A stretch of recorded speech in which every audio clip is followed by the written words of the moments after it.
इस वीडियो में बात करेंगे 42वें संविधान संशोधन अधिनियम 1976 की।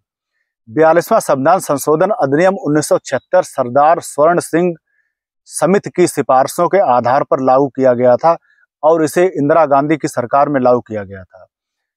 इस संविधान संशोधन अधिनियम को मिनी संविधान या लघु संविधान भी कहा जाता है, क्योंकि इस अधिनियम द्वारा भारतीय संविधान में व्यापक परिवर्तन किए गए थे। और इसमें सबसे पहला परिवर्तन यह किया गया था कि जो भारतीय संविधान की प्रस्तावना थी उसमें 3 नए शब्द जोड़े गए थे: समाजवादी, पंथ निरपेक्षता और अखंडता। समाजवादी जो शब्द जोड़ा गया था वो समाजवादी विचारधारा अर्थात रूस से प्रभावित होकर जोड़ा गया था। हालांकि भारत के संविधान में उससे पहले भी कई अनुच्छेद थे जो भारतीय संविधान की समाजवादी विचारधारा को प्रकट करते थे और करते भी हैं। और इसमें दूसरा शब्द जोड़ा गया पंथ निरपेक्षता। इस शब्द के आधार पे बहुत अधिक कंट्रोवर्सी हुई और कई आलोचकों ने यह कहा कि अगर 42वें संविधान संशोधन में जो पंथ निरपेक्षता शब्द 1976 में जोड़ा गया तो उससे पहले क्या भारत पंथ निरपेक्ष देश नहीं था।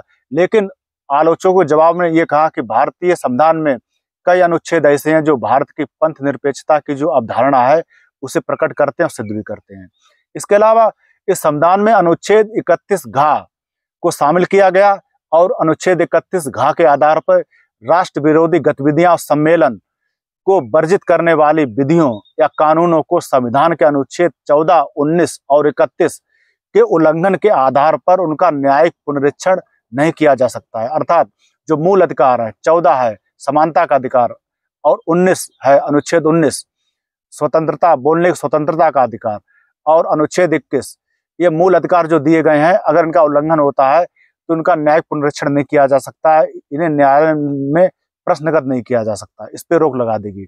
इसके अलावा इसमें कुछ नए नीति निर्देशक तत्व शामिल किए गए, जैसे जो आर्थिक रूप से कमजोर वर्ग हैं उनको निःशुल्क कानूनी सहायता प्रदान करने की बात की गई। इसके अलावा उद्योगों में जो कर्मकार और मजदूर हैं उनकी उद्योग या फैक्ट्री में प्रबंधन की भूमिका की बात कही गई। इसके अलावा देश के पर्यावरण और वन्यजीव संरक्षण के लिए प्रावधान किए गए और साथ ही साथ इसमें जो निःशुल्क कानूनी सहायता की बात की गई थी नीति निर्देशक तत्वों के अंतर्गत उसको लागू भी कर दिया गया पिछले कुछ सालों से। और इसके अलावा इसमें अनुच्छेद 31 ग में संशोधन किया गया और यह प्रावधान किया गया कि भाग 4 में शामिल किसी भी नीति निर्देशक तत्व के आधार पर बनाया गया कोई भी कानून अगर मूल अधिकारों से संबंधित अनुच्छेद 14, 19, 31 का उल्लंघन करता है तो उसे न्यायालय में प्रश्नगत नहीं किया जा सकता। अर्थात अगर नीति निर्देशक तत्वों के आधार पर कोई कानून बनाया जाए और वह कानून जो मूल अधिकार है 14, 19 और 31 का उल्लंघन करे तो उनको न्यायालय में उन पर प्रश्न चिन्ह नहीं लगाया जा सकता या उनकी न्यायिक पुनरीक्षा नहीं की जा सकती है। इसके अलावा अनुच्छेद और जोड़े गए और संविधान के भाग 4 का में एक अनुच्छेद 51 का जोड़ा गया। इसमें नागरिकों के लिए मूल कर्तव्य निर्धारित किए गए और मूल कर्तव्य की जो अवधारणा थी वो सोवियत रूस के संविधान से ली गई। इसके अलावा इसमें अनुच्छेद 74(1) को संशोधित किया गया और यह स्पष्ट कर दिया गया कि राष्ट्रपति प्रधानमंत्री और मंत्रिपरिषद की सलाह के अनुसार ही कार्य करेगा और इसमें एक प्रकार से राष्ट्रपति को रबर स्टाम्प बना दिया गया। और इसमें आगे जोड़ा गया जो आपातकाल की स्थिति में लोकसभा तथा राज्य विधानसभा है उनकी जो समय की अवधि 5 वर्ष से बढ़ाकर 6 वर्ष कर दी गई। और इसके साथ ही संसद और राज्य विधानसभा थी उनकी संयुक्त बैठक बुलाने के लिए जो आवश्यक गण पूर्ति होती है, आवश्यक जो सदस्यों की संख्या या कोरम होता है उसका प्रावधान था वो समाप्त कर दिया गया। और अनुच्छेद 257 को संविधान में शामिल किया गया और केंद्र सरकार को शक्ति दी गई कि विभिन्न राज्यों में जहां कानून और व्यवस्था से संबंधित गंभीर परिस्थितियां पैदा हो गई हैं वहां पर सशस्त्र बलों की तैनाती केंद्र कर सकेगा।